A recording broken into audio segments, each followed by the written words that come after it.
Assalamualaikum warahmatullahi wabarakatuh.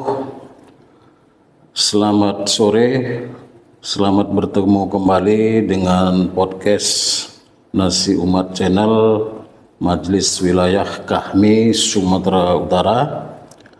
Kali ini kita mendapat kehormatan bisa menghadirkan sosok legendaris di HMI, yaitu mantan Ketua Umum PB HMI 1997 ya. 9799. 99, Mas Anas Urbaningrum.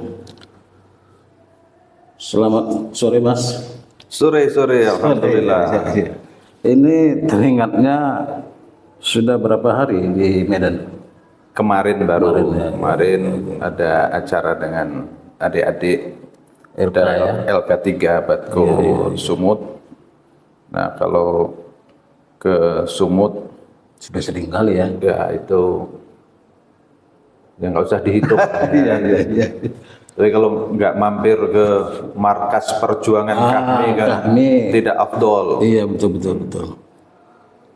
Kita sepertinya perlu sedikit bernostalgia ini. Ini gimana sebetulnya ceritanya Mas Anas ini bisa tertarik bergabung di HMI gitu kira-kira. Ceritanya itu apakah karena ada pengaruh idola waktu mahasiswa dulu, Cak Nur gitu kira-kira begitu apa gimana?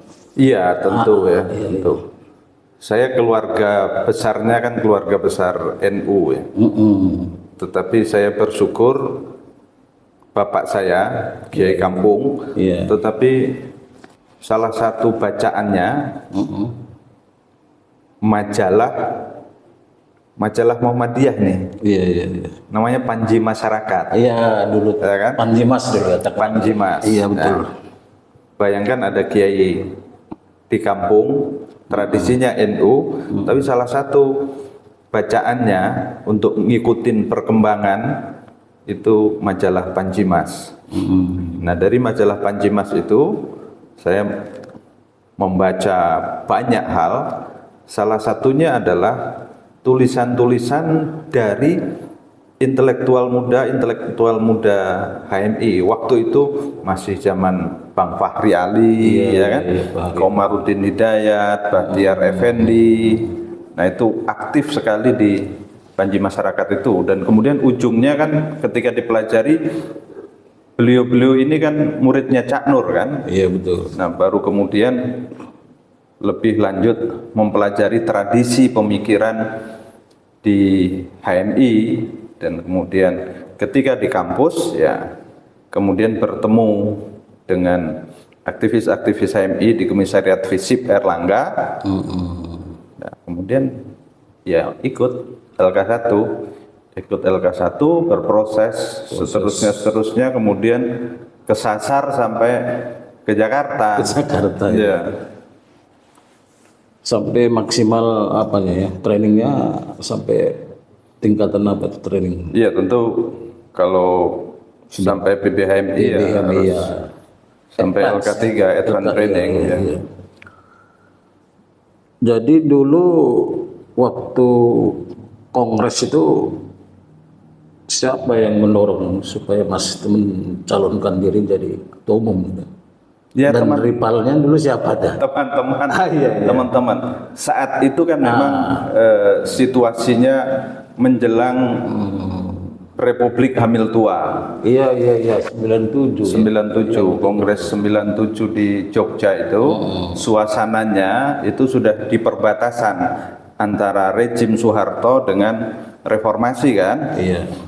Nah, karena itu kemudian ada dinamika tersendiri di dalam HMI melihat perkembangan itu. Nah, karena itu kemudian teman-teman berpikir, ya tentu sebagian teman-teman berpikir perlu ada suasana baru yang kurang politik kira-kira gitu, atau dalam bahasa teman-teman waktu itu back to kampus, kemudian kembali membangun tradisi intelektual, kembali membangun tradisi kritisisme yang dianggap relevan dengan tantangan baru yang mungkin muncul. Dan pilihannya teman-teman waktu itu, nah ini yang cocok Anas ini, kira-kira begitu. Iya, iya. Nah, kemudian ya berkompetisilah lah, berkompetisi. Kompetisinya menurut saya itu salah satu kongres yang indah ya. Itu dari Sumut waktu itu ada Sekjen Muzakir Ridha. Ridho ya. Ya, kemudian dari Malang itu Umar Husin, dari Denpasar itu Viva Yoga. Jadi Wamen sekarang. betul. Kami berempat. Tentu ada kandidat yang lain ya. Iya, iya. Tapi tradisinya HMI waktu itu kalau kongres kandidatnya tidak banyak. Sudah agak mengerucut ke beberapa orang yang dianggap menjadi titik simpul ya. Dan yang saya ingat Kongres Jogja itu sambutan dan penilaian publik itu tidak kalah sesungguhnya dengan kongres-kongres partai gitu. Siapa hari itu yang membuka? Wapres apa siapa? Yang membuka Kongres. Kongres Jogja. Kongres Jogja itu bukan Wapres. Bukan Pak. Bukan. Ada saya ingat Pak B.J. Habibie hadir tapi bukan di Kongres. Bukan.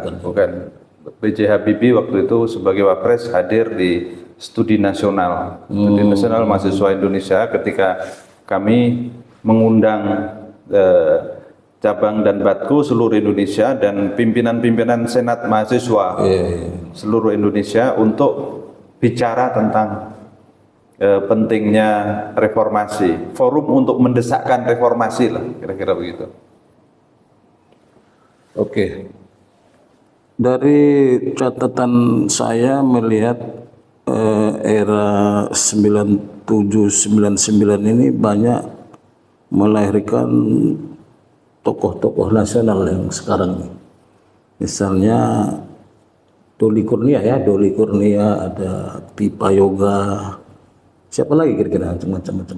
Ya kalau periode saya itu ada Doli, ada Saan Mustafa, Iya Saannya. ya ada Taruna Ikrar, ada banyak profesor ya sekarang, Profesor Parji, Profesor Fauzan, Profesor Amin Sam, Profesor Purnawan Basundoro, kemudian siapa lagi, ada beberapa. Dan saya lihat ini PB HMI 97-99 ini masih kompak ya sampai sekarang ya. Alhamdulillah silaturahimnya terjaga. Saya lihat ada halal bihalal gitu-gitu. Ya itu agenda berkala. Buka puasa bersama, halal bihalal, kemudian ada agenda-agenda yang lain. Ya kebetulan memang relatif silaturahimnya rapi, baik, dan saya termasuk yang bersyukur periode kepengurusan 97-99 mungkin ya salah satunya karena tempaan situasi eksternal hamil tua tadi ya itu kemudian tingkat kerekatan batinnya jadi kokoh gitu, dan itu sekarang bahkan teman-teman melembagakan menjadi ada yayasan ya yang menghimpun aktivitas-aktivitas sosial, aktivitas-aktivitas intelektual, aktivitas-aktivitas spiritual lah. Kan mau tidak mau makin kesana kan makin tua juga ya. Iya. Makin tua, tapi yang paling penting adalah jalinan silaturahim produktif itu terus terjalin. Salah satunya karena saya punya sekjen waktu itu rajin menjalin ini ya, menjalin komunikasi silaturahim. Sekjen saya Zulkifli dari cabang Pekanbaru. Dan Nah, periode saya juga ada yang kemudian jadi ketua umum kan, Fahrudin. Fahrudin Nah, ya. periode saya juga ada berikutnya ketua umum pasca Fahrudin itu Kholis Malik almarhum. Oh iya, ada almarhum Ya, ya. betul. Tapi kalau kita melihat sejarah ketua-ketua umum PBHMI sejak dahulu yang melahirkan tokoh-tokoh legendaris seperti Cak Nur, Akbar Tanjung, Ridwan Saidi dan macam-macam itu termasuk Mas Anas. Tapi saya melihat sekarang ini semakin kesini semakin tidak terkenal nih ketua umum PBHM ini kira-kira di mana ini menurut Mas Anas masalahnya. Saya sendiri sebagai alumni sudah nggak tahu pun saya sekarang ini ketua umum siapa kira-kira gitu, nggak terlalu menonjol. Ya, tentu kan yang senior-senior kan ada proses akumulasi peran dan kehadiran kan, jadi wajar kalau lebih dikenal. Yang muda-muda kan sedang proses bertumbuh. Mudah-mudahan 10-20 tahun yang akan datang menjadi sosok-sosok baru yang hadir sebagai tokoh umat, tokoh bangsa. Satu, harapannya memang begitu. Yang kedua, tantangannya kan memang berbeda ya, dinamika internalnya agak berbeda ya kan, situasi eksternal yang melingkupi proses pertumbuhan dan pergerakan organisasi juga berubah. Nah karena itu kemudian touch-nya dengan persentuhannya dengan dinamika di luar yang heterogen itu juga mungkin sedikit lebih longgar ya. Nah, dengan begitu ya lebih tantangannya mungkin lebih kompleks untuk muncul segera sebagai tokoh-tokoh baru. Tapi kalau proses pertumbuhan itu konsisten terus telaten, ya kita punya keyakinan sebetulnya adik-adik kita ini pimpinan-pimpinan HMI di berbagai tingkatan akan menjadi tokoh, yang di PP menjadi tokoh nasional, yang di Batko menjadi tokoh regional, yang di cabang bisa menjadi tokoh-tokoh lokal, kabupaten kota. Tapi juga ada fakta baru kan, bahwa untuk menjadi tokoh sekarang, tokoh muda itu tidak harus ber-HMI, tidak harus bercipayung kan. Itu tantangan baru. Ada tokoh yang muncul bersama dengan pertumbuhan teknologi gitu. Jadi tokoh di udara ya kan. Tokoh yang muncul karena karena IT ya kan, karena medsos itu kan juga punya pasar tersendiri. Jadi memang tantangannya berbeda. Hanya menurut saya kalau adik-adik kita ini konsisten betul dengan tradisi kaderisasi, tradisi pemikiran, tradisi intelektual, tradisi aktivisme, kritisisme, akan tetap menjadi tokoh yang berbeda gitu. Jadi ada diferensiasinya, ada faktor pembedanya dengan anak-anak muda yang mikotnya lain gitu. Saya masih percaya bahwa mikot HMI, mikot Cipayung Plus ini tetap menjadi mikot pertumbuhan kepemimpinan yang terbaik. Tapi tentu harus ada proses adaptasi kreatif ya.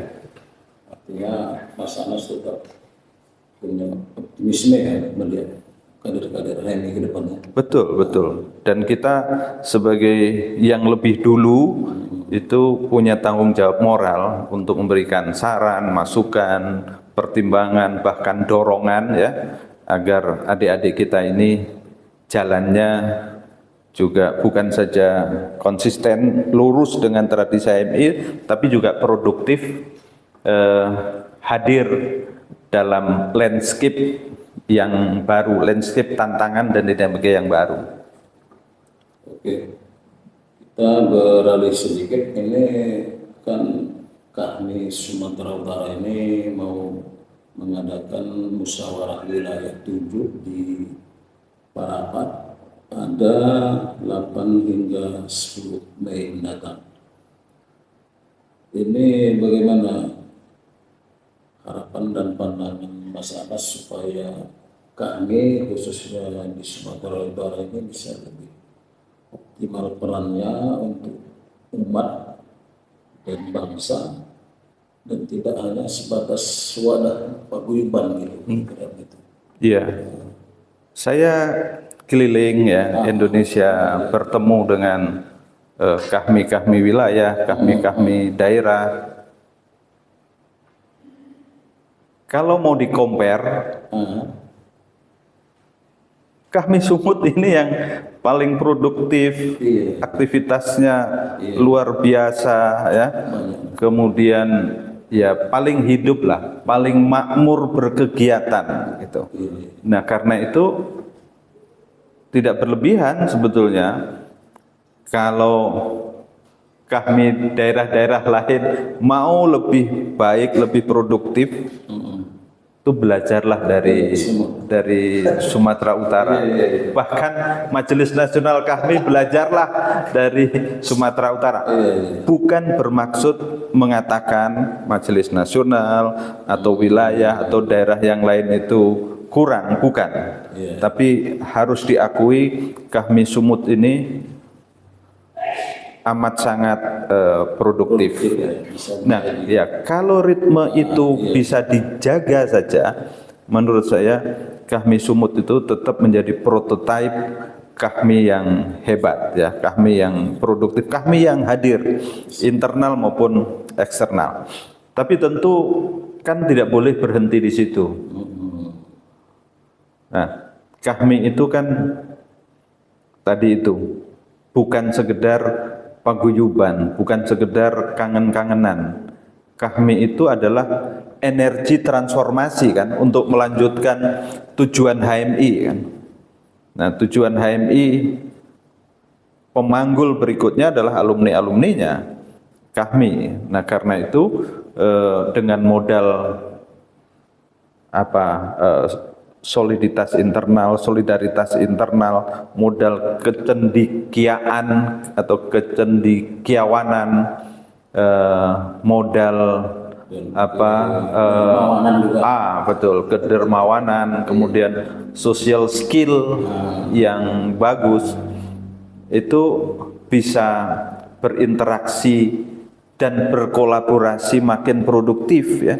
Bukan saja dengan pemerintah daerah ya, provinsi, kabupaten, kota, tapi juga dengan elemen-elemen lain untuk menghasilkan sesuatu yang ujungnya dua terminologi, manfaat dan maslahat kan. Manfaat dan maslahat buat siapa? Buat keluarga besar hijau hitam, tapi juga manfaat dan maslahat untuk publik. Publik itu dalam tradisi kita kan namanya umat dan bangsa kan. Nah, dan saya yakin kalau di Sumut stok untuk menerjemahkan pikiran itu sekaligus mendefinisikan secara operasional menjadi kegiatan-kegiatan yang produktif ya udah berlebih lah kalau di Sumut. Kegiatan di Sumut ini menurut data hampir 1000 setahun kegiatan. Ya bayangkan kalau ada organisasi yang kegiatannya setahun 1000, ya nggak ada lah, jangan dibandingkan itu bainat sama wa sumur, ya kan? Bukan hanya antara langit dan bumi, antara langit dan sumur. Bedalah jauh. Bayangkan kalau 1000 kegiatan, itu berarti rata-rata, kalau di rata-rata, sehari kan 3 kegiatan gitu. Bayangkan. Nah, bagaimana ada organisasi seperti itu? Organisasi yang biasa itu ya, kalau kegiatan seminggu 2 kali udah relatif bagus kan gitu. Nah, kuantitas yang hebat ini kan energi. Nah, kalau ini ditransformasi menjadi sisi kualitas, jadi di-upgrade kualitasnya makin hebat, menurut saya sudahlah, orang kalau mau lihat kami ya Sumatera Utara lah, Sumatera Utara. Dan bukan saja kompak, tetapi kan terasa militansinya, terasa militansi berkahmi itu terasa gitu. Ya mohon maaf kan juga ada di daerah-daerah tertentu yang perlu injeksi militansi. Injeksi militansi penting. Sekedar informasi sama Mas Anas ini, kantor kita ini memang tidak pernah sepi nih. Dari kehadiran orang-orang untuk tanah pengapain aja dan diskusi-diskusi informal kan. Nah, yang juga perlu digarisbawahi adalah kami yang makmur berkegiatan, makmur kegiatan, produktif, hadir di tengah-tengah masyarakat, itu mesti punya daya dorong yang hebat untuk menjadikan HMI-nya juga makmur, produktif, mulai dari kaderisasi maupun kegiatan-kegiatan yang lain. Dan saya lihat juga di Sumatera Utara secara umum juga HMI-nya terjaga cukup baik ya. Misalnya kemarin saya hadir di LK3 Batko HMI Sumut, itu satu periode ini sudah LK3 yang kedua gitu. Yang kedua, kan tidak semua Batko bisa bikin LK3 2 kali misalnya. Itu kan pasti juga ada peran senior-seniornya, tidak mungkin tidak kan gitu. Tapi kan poin yang sangat penting adalah kami yang berhasil adalah kalau salah satunya makin menghidup-hidupkan HMI-nya. Kami yang sukses tapi HMI-nya kemudian mengalami degradasi, yaitu dosa sejarah. Ya, mohon maaf, itu dosa sejarah ya kan. Kan kami tujuannya kan bukan menjadi kontestan ya kan, bukan menjadi pesaing HMI, tetapi menjadi pemandu jalan moral dan menjadi energi pendorong agar HMI ini makin tumbuh sehat, besar dan produktif. Tapi menurut pengamatan Mas, hubungan HMI dan kami di Sumatera Utara cukup lumayan bagus ya? Ya, sejauh yang saya lihat bagus. Kalau HMI Batko-nya, cabang-cabangnya itu kegiatannya berjalan lancar, ya kan? Kemudian juga respon-respon eksternal itu produktif, itu tidak mungkin tanpa peran dari senior-seniornya, alumni-alumninya, tanpa menutup mata juga bahwa adik-adik kita HMI itu juga membangun komunikasi dan kolaborasi dengan pihak-pihak lain, termasuk pimpinan-pimpinan daerah, ya kan? Itu kan hal yang lazim gitu. Tapi kaminya pasti turut berkontribusi untuk menghadirkan cuaca yang sehat gitu. Tapi menjelang Muswil ini seperti biasanya ada juga dinamika, apakah presidium atau presidensial. Ini kan Majelis Nasional Presidium, tetapi kan di Sumut selama ini presidensial ini sudah cukup bagus, tapi masih juga ada suara-suara yang menginginkan presidium. Nah, ini gimana? Mas Anas? Iya biasa itu kan ya. Tidak apa-apa. Kan kita sudah bagus nih presidensial. Sudah menurut saya bukan bagus. Jadi, bagus sekali kalau Sumut ini. Iya. Kan mestinya kan dilanjutkan. Iya, kalau itu kan kalau sudah bagus, sudah bagus, itu pasti menjadi mainstream di sini kan. Kalau menjadi mainstream itu, kalau ada pikiran-pikiran lain kan bukan pikiran mainstream, ya kan. Tapi kan pikiran lain kan bukan untuk dimatikan juga. Betul. Tapi kalau yang sudah bagus, logiknya adalah kan diteruskan. Ya. Diteruskan makin bagus tanpa kemudian abai terhadap spirit ya kan, spirit presidium gitu ya kan.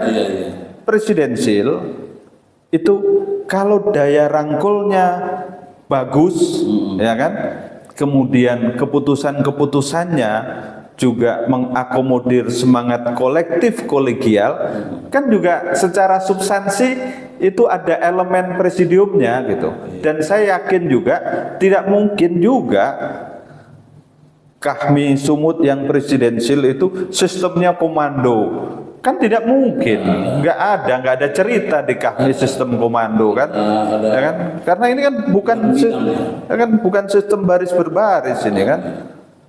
Dan nggak ada kepentingan politisnya pun. Iya, betul. Nah itu juga barangkali yang bisa menjaga cuacanya sehat. Presidensil, ya, kalau takarannya pas, tidak dibawa pada kepentingan politik ad hoc, apalagi bersifat personal, kan menjaga suasana atau spirit presidium. Presidium kalau, mohon maaf ya, ini simulasi ya. Presidium misalnya kan kalau presidium ada pergantian berkala koordinatornya kan. Meskipun presidium misalnya kalau pas ada koordinator presidium sangat politis, kan itu spirit presidiumnya menjadi berkurang kan? Ya enggak? Jadi faktor implementasi juga menjadi penting kan. Ini kan presidium atau presidensil ini adalah tataran struktural kan. Tapi kan kalau implementasinya itu dibangun berdasarkan tradisi guyub rukun kebersamaan, mendengar pikiran gagasan dari manapun juga, asalkan itu untuk kebaikan dan produktivitas organisasi, kan hal yang sehat gitu loh, hal yang sehat. Dan ada juga di beberapa wilayah yang lain yang juga presidensil, ada. Tapi tetap juga kalau mau misalnya ada lomba Kahmi secara nasional, mohon maaf ya, memang medali emas itu ada di Sumut gitu. Iya. Tapi itu berarti Mas Anas ingin mengatakan bahwa kepemimpinan sekarang di bawah Rusdi Lubis dan Danang Darmawan Pasaribu ini cukup bagus ya? Ya kalau itu tidak perlu diulang-ulang. Kalau itu kan semua orang tahu lah itu kan, bukan hanya kami di wilayah Sumut yang tahu, bahkan seluruh Indonesia, mungkin perwakilan kami di luar negeri juga tahu itu. Logiknya lanjut lah berarti. Ya asalkan ya saya menduga ya, asalkan Bang Rusdi masih ikhlas dan ridho menerima ya. Ya menerima, dan justru dia mesti berkorban ya, bukan ada keuntungan ekonomis dia sebetulnya. Ya, itulah karakter Bang Rusdi begitu. Jadi kalau Bang Rusdi masih ikhlas dan ridho menerima, rasanya para pemegang suara ya akan fokus ini Rusdi Lubis kan begitu ya kan. Ya, kecuali beliau sudah tapi kan Bang Rusdi pasti akan mempertimbangkan kemaslahatan organisasi lah ya kan. Oke, terakhir saya ini kan sering juga memantau kiprah Mas Anas ini, dan saya melihat dari dulu sebagai seorang fans berat The Red Devil Manchester United ini, macam mana ceritanya ini kok jadi fansnya The Red Devil ini sejak kapan? Ini kan kalau kita melihat sekarang ini kan MU ini kan lagi hancur-hancur terus ini. Iya, ini udah beberapa waktu memang MU, dan memang ada grafik peningkatan sejak dipegang Michael Carrick ya. Iya, ini dipegang orang Madura ini Matt Carrick. Matt Carrick ini agak inilah trennya Naik ya. bagus ya. Tiga besar kan udah cukup bagus. Iya cukup bagus karena kalau statnya kemarin kan Iya. jauh lah, tengah bawah malahan gitu, merangkak terus. Cuman kemarin agak terpleset lagi sama Leeds. Aduh, Ini era Alex Ferguson perasaan Mas dulu jadi. Oh iya, Jadi tertarik ya. betul. Zaman itu memang Mr. Saf ini, Sir Alex Ferguson ini memang ya dia punya kelas tersendiri sebagai manajer ya, sebagai pelatih. Bukan hanya bisa membangun stabilitas tim, tetapi juga ada mentalitas kan, ada mentalitas juara, dan tidak semua manajer bisa membangun itu ya kan, karena terbukti pasca Sir Alex itu Sulit ya. sulit, dan itu kemudian secara sosial sebetulnya bisa juga dimengerti bahwa dimanapun faktor kepemimpinan itu penting ya. Betul. Itu sebenarnya saya ingin mengatakan bahwa ya faktor kepemimpinan itu penting. Kepemimpinan itu memberikan warna. Leader, pemimpin itu pasti memberikan warna. Betul. Kalau leadernya nggak pas, meskipun pemainnya bagus-bagus, meramu menjahitnya saja itu susah kan gitu. Sebenarnya refleksinya begitu. Dan itu makanya PBHMI 9799 ini menjadi sangat legendaris. Nah, kepemimpinan tadi itu. Saya dulu suka nge-tweet ya, salah satu tradisi indah yang dibangun oleh Sir Alex itu adalah meritokrasi gitu. Iya. Jadi memilih pemain-pemainnya, meramu, menurunkan pemainnya itu ya berdasarkan kecakapan lah kira-kira. Jadi penjenjangan betul, kompetensinya betul. Bukan KKN lah istilahnya. Kira-kira begitu.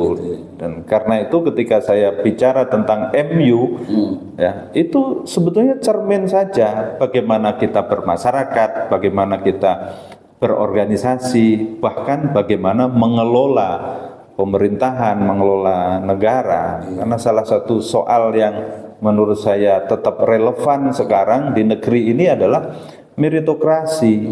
Kalau merit system itu tidak sungguh-sungguh dibangun ya. Terapkan SAP tadi ya, menurut saya begitu.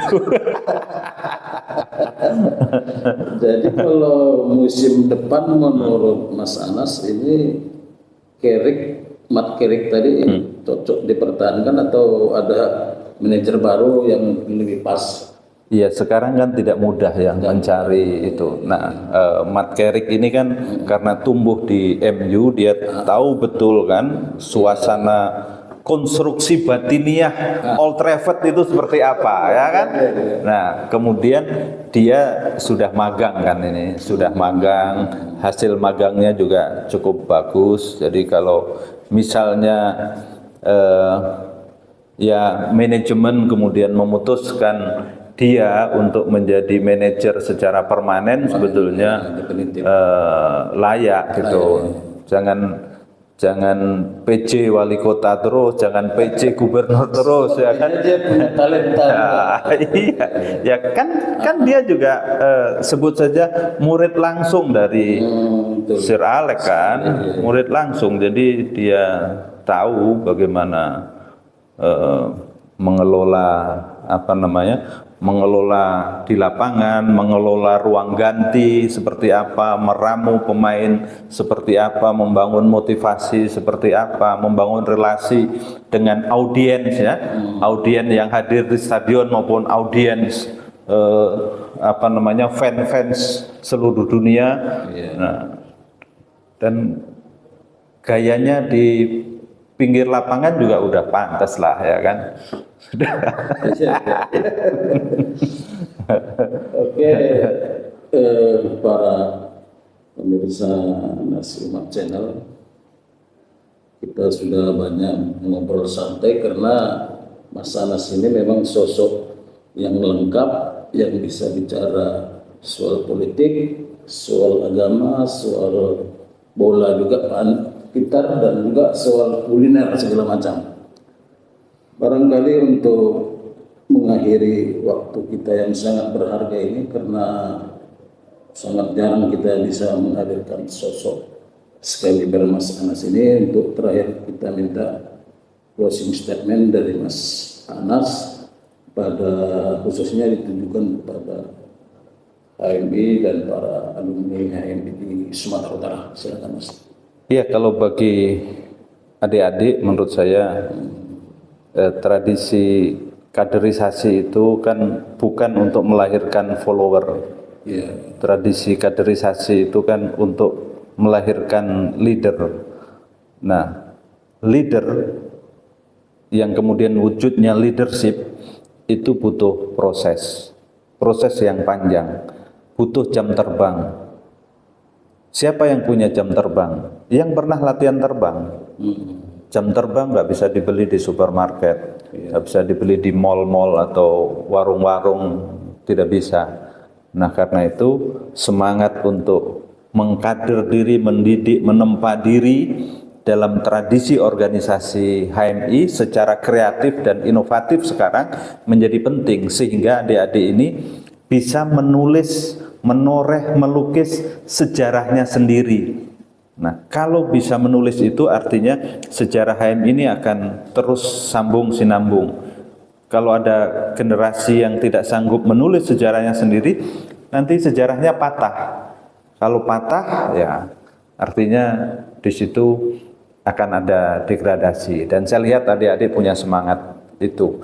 Nah, yang kedua, kembali kalau tugas senior-seniornya adalah selain melanjutkan misi perjuangan HMI, kemudian berhimpun di KAHMI semakin produktif dan hadir dengan kekuatan solidaritas internal maupun kecendikiawanan itu, sekaligus punya tanggung jawab historis, tanggung jawab moral untuk memastikan adik-adik ini betul-betul tumbuh menjadi generasi baru yang sehat gitu.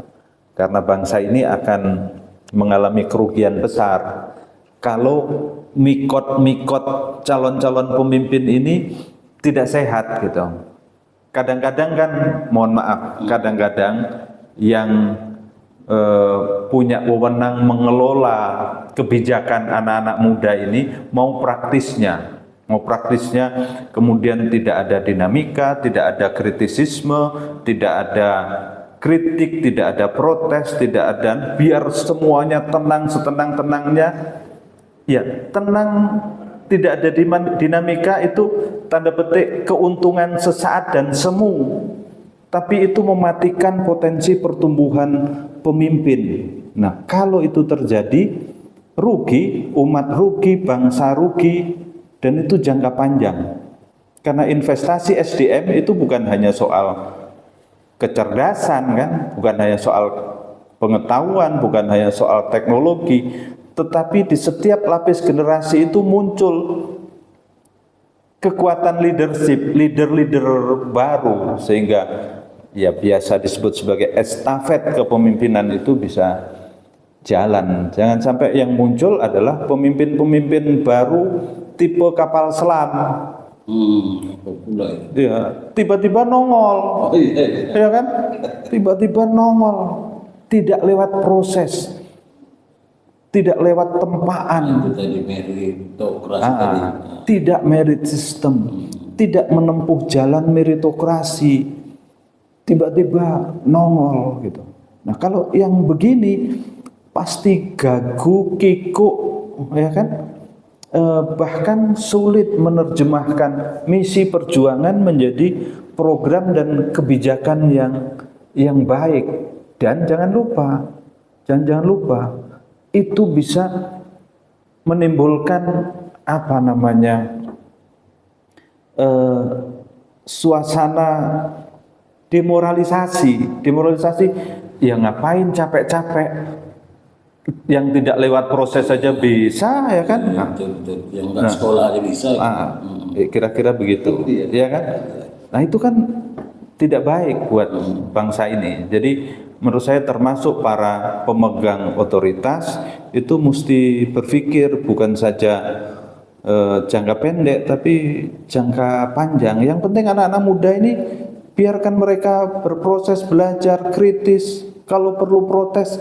Yang penting jangan melewati batas pinggir kan. Batas pinggir apa? Jangan mengganggu NKRI, Pancasila, Undang-Undang Dasar. Itu kan batas pinggirnya. Kalau di dalam itu ya biarkan mereka kan belajar, bermain, berdinamika gitu. Kalau batas pinggir ya memang harus disemprit. Nggak boleh kan. Kan itu. Ini batas pinggirnya ini ya. Nah, jangan lewat itu. Kalau selama di sini kan itu merah putih semua gitu loh. Nah, itu. Oke, baik. Terima kasih Mas Anas atas waktunya. Demikian bincang-bincang saya Agus Salimudung dengan Mas Anas Purbaningrum. Semoga ada manfaatnya.